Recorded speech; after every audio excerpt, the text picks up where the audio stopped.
So, what did you do over the summer? Hello and welcome to the Deal Report. I'm Jeff Kanige. This weekend is Labor Day, the traditional end to the summer season. The cold reality is that it's time to get back to work. And to help you transition into a productive state of mind, we've prepared this review of the big deal stories you may have missed while you were at the beach, or just staring out your office window.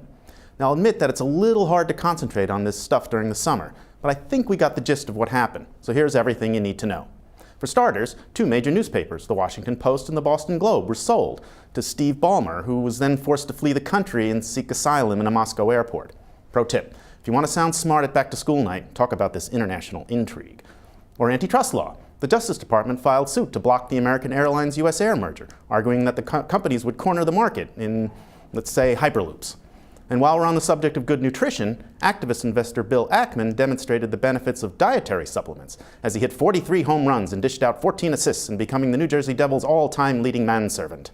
The news was not so good in Detroit, which filed the largest municipal bankruptcy in history after years of financial woes and following a devastating attack by the London whale. The weather is fine. Wish you were here.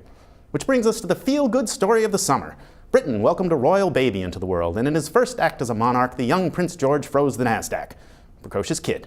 If this whole royalty thing doesn't work out, he's got a future in high-frequency trading.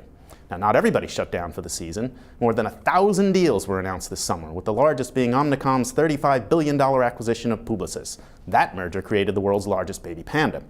Now, as I say, some of these stories are complicated, so stay with me. Economists and politicians debated the question of who should succeed Ben Affleck as Fed chairman. The consensus narrowed the field to the choice between Miley Cyrus and a cronut.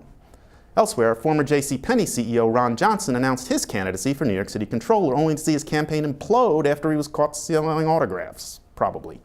And finally, former Congressman Anthony Weiner sued Donald Trump, alleging that his Trump University is a total scam.